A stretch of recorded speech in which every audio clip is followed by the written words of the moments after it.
Car le Christ lui-même a souffert, une fois pour toutes, en rapport avec les péchés. Lui, juste, pour des injustes, afin de vous amener à Dieu.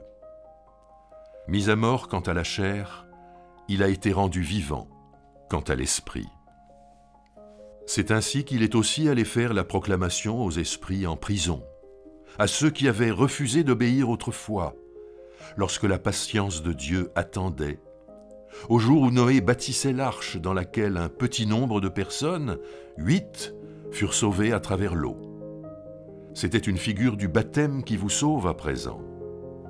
Baptême qui n'ôte pas la saleté de la chair, mais qui est l'engagement envers Dieu d'une bonne conscience, par la résurrection de Jésus-Christ qui s'en est allé au ciel, qui est à la droite de Dieu, et à qui anges, autorités et puissances ont été soumis.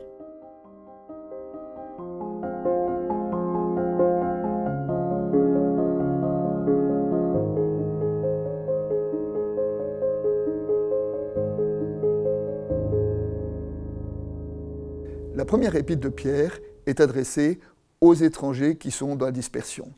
Elle s'adresse donc à une église qui était petite, minoritaire, qui vivait de la dispersion et qui se demandait, enfin le contraste entre la parole d'éternité de Dieu dont elle était porteur et la petitesse de ce qu'elle était. Et la première épître de Pierre peut être considérée comme étant une épître pour pouvoir dire une parole d'encouragement à cette Église.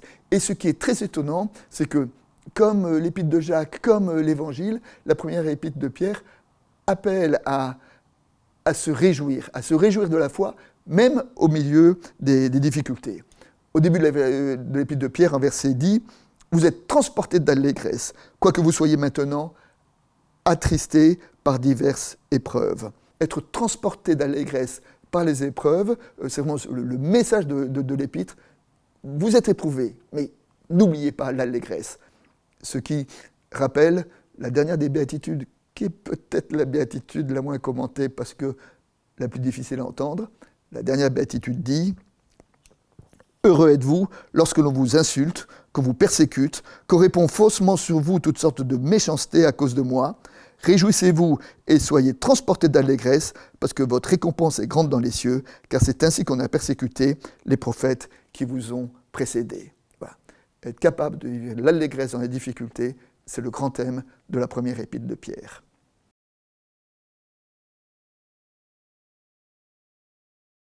Pour évoquer cette résistance, dans le passage que nous avons lu, il évoque deux thèmes. C'est 1, le déluge, et 2, le baptême.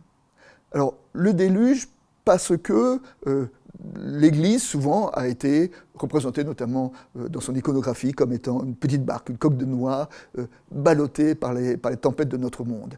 Et le déluge, c'était ça. D'abord, c'était un bateau dans lequel toute l'humanité était symboliquement représentée, tout le monde animal, et qui était ballotté par les tempêtes. Et puis, le déluge, nous dit Pierre, était une image du baptême.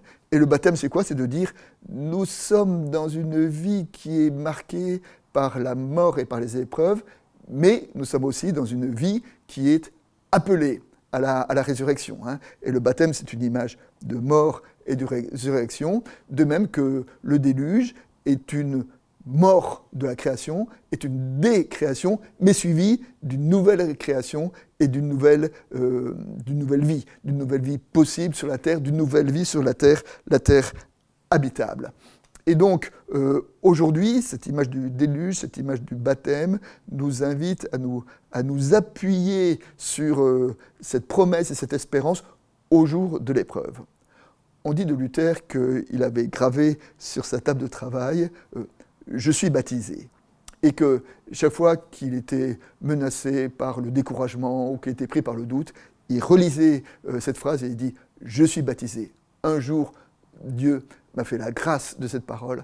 Alors, si je m'appuie sur cette parole, je peux me relever et reprendre le combat de la vie. » Le rapport entre le déluge, le baptême et le passage de l'Évangile qui se termine dans l'épreuve de Jésus au désert. Et peut-être qu'un des points communs, c'est le chiffre 40. Le déluge a duré 40 jours, Jésus a été 40 jours au désert, et évidemment ça renvoie aussi aux 40 ans que le peuple a passé au désert pour vivre la libération, ou aux 40 jours que Élie a passé aussi au désert avant de recevoir une visite du Seigneur.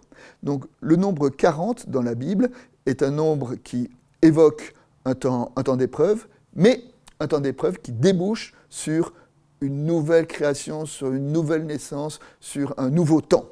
Et donc, les 40 jours du déluge ont débouché sur une nouvelle vie, une nouvelle création.